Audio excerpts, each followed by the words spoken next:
काम की बात कर रहे हो, दुकान होने में आपको काम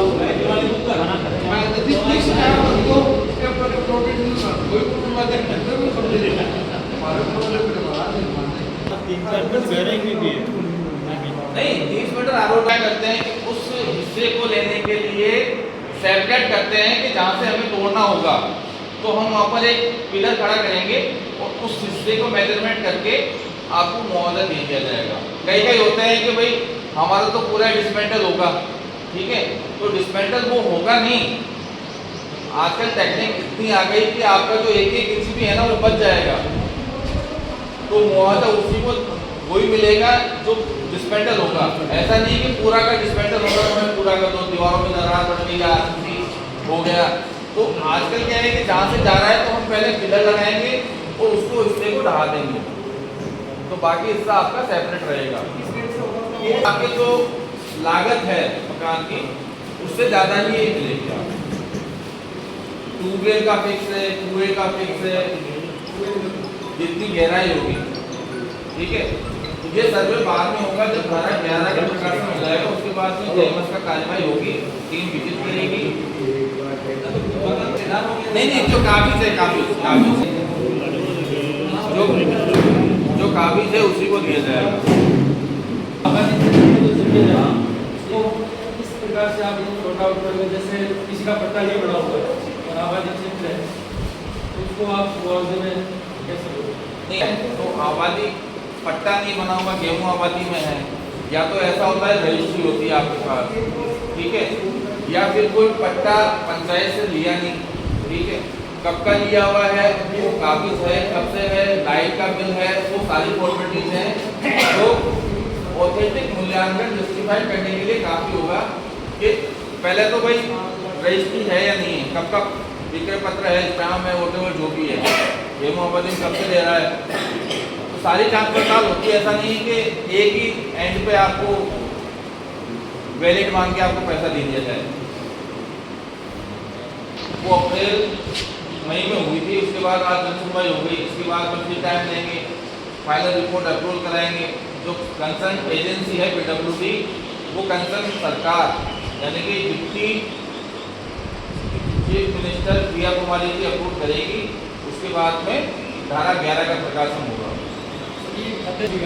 हाँ, उसमें से आप नहीं कर सकते, उस कचरे में ये चाहते हैं कि हमारा जो घर बना हो उसके पीछे की जो साइड है हमारी, उसमें जगह है नहीं, काफ़ी स्पेशल मिले, वो इस साइड से जाती है तो उसकी रोड में वो उसकी भी आपके पास देखो ना, वो हमारे स्तर पर अप्रूव नहीं होता अलाइनमेंट, वो सीधा मिनिस्टर या सरकार से अप्रूव करके आता है। रोड जो है वो जिगजैग तो बन नहीं सकती, एक स्पीड जो है आपकी कम से कम 100 की 110 की होनी चाहिए स्पीड।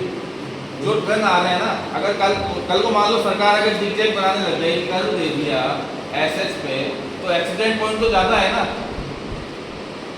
कोई 12 चक्का या 32 चक्का भी है तो घूमते पलट गया तो आपका तो 2 दिन गए उसमें।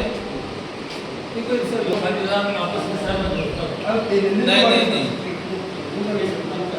ऐसा कोई प्रोविजन होता नहीं है जो है। और उसमें एक साइड में मान लो 10-15 फीट बच रही है,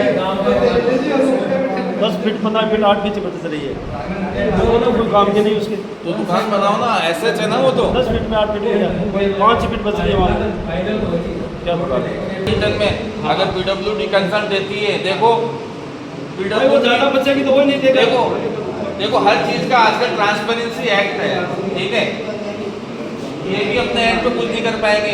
अगर आपकी 5 फीट या 3 फीट बच रही है, ये अपना प्रोविजन जो भी कंसेंट है वो सरकार को भेज देंगे, ये अपनी जेब से देंगे नहीं, क्योंकि सरकार ने तो इनको बजट दे दिया भाई आपको 35 करोड़ या 30 करोड़ या 50 करोड़। अब 50 करोड़ से एक्सीड होगा तो जस्टिफिकेशन मांगेंगे, जस्टिफिकेशन मांगेंगे भाई, कह देंगे भाई उनके 2 खातेदार ऐसे हैं जिनके 5 फीट जमीन बच रही है और वो कोई काम की नहीं है। अगर वहाँ से अप्रूवल आ जाता है तो हमको देने में क्या दिक्कत है। दोनों तरफ ट्रेन आ गई, बीच में जमीन आ गई। एक केस हुआ है मेरठा में, तो दोनों तरफ 10 या 20 फीट का गैप हुआ, लेकिन खातेदार कर रहे हैं उसमें खेती। अधिकार 2013 है, इस अधिकार के तहत एक्टिविटी की जाती है और इसमें कम से कम 8 से 10 महीने का समय लगता है। तो इस एक्टिविटी को हम नहीं करते हैं ना, तो लैंड एक्विजिशन कोई कर ही नहीं पाएगा। जिस रात सैनी नगर में बाईपास को लेकर जन सुनवाई की गई। ये जो नवलगढ़ का बाईपास बन रहा है पीडब्ल्यूडी द्वारा बनाया जा रहा है, उसमें मैं उसको लेकर के जन सुनवाई थी।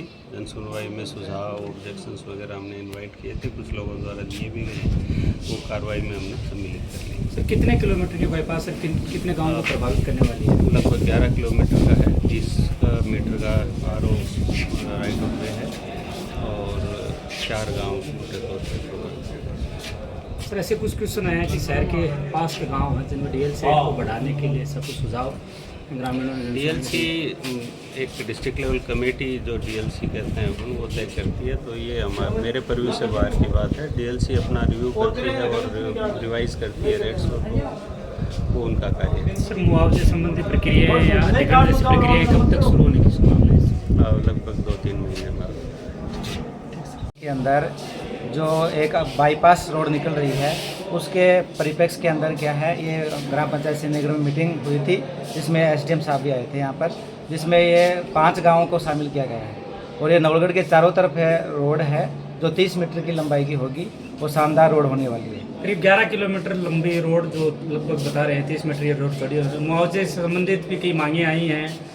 हाँ बिल्कुल भी, यहाँ जो लोग उपस्थिति हम अपनी मांग रखी है कि मतलब जो मुआवजे से क्या कैसे क्या समस्या होगी, तो जो भी ज़मीनें हैं उसका मुआवजा डीएलसी रेट के अंदर दिया जाएगा। और लोगों ने क्या है, मंदिर जो माफ़ी की ज़मीन इसके अंदर आती है तो उनके लिए मुआवजे की मांग की है, तो उन्होंने कहा कि ये तो जो मुआवजा है वो देवस्थान में जाएगा। तो हमने ये विशेषकर ये मांग रखते हैं कि जो मुआवजा है वो देव स्थान में न दे के जो कृषक है उनको दिया जाए। भी क्या है लोगों ने मांग रखी है, तो उस मांग को भी क्या है उन्होंने कहा कि डीएलसी रेट को बढ़ाकर हम आगे भेजेंगे सरकार को और भेजकर क्या है इसका निशान भी किया जाएगा। अभी भी कुछ लोगों के बता दिए हैं, सारी जो कि 5 पंचायतें में शामिल कर रही हैं वो सभी के क्या है खसरा नंबर बताए हैं और बाकी सभी पंचायतों के अंदर क्या है कि कॉपी रख दी गई है। जिन भी खसरा नंबर की है आए हैं उनमें पंचायतों के अंदर कॉपी है, पटवारियों के पास ही कॉपी रहेगी उसके अंदर, तो जो भी आप वहाँ लेना चाहते हैं जो भी लोग हैं वो वहाँ से ले सकते हैं। पटवारी समझा देंगे, जिसकी ज़मीन आ रही है खसरा नंबर बता देंगे, अच्छी तरह समझा देंगे उसको। और ये जो कार्य है ये लगभग दीपावली बाद में शुरू होने वाला है, ऐसा लोग बताया उन्होंने यहाँ पे जो अधिकारी पीडब्ल्यूडी के आए हैं। दीपावली के बाद में शुरू होगा और 2000 नई साल के अंदर क्या है टेंडरमेंट की प्रक्रिया होकर ये काम विधिवत शुरू होने वाला है। मैं अपनी डाणिया पंचायत नहीं बोल रहा नहीं, दुर्जनपुरा से शुरू होता है। दुर्जनपुरा है, फिर बिरोड़ है, बिरोड़ का सैनी नगर है, फिर डाकाली रानी है और फिर ये नवलड़ी है।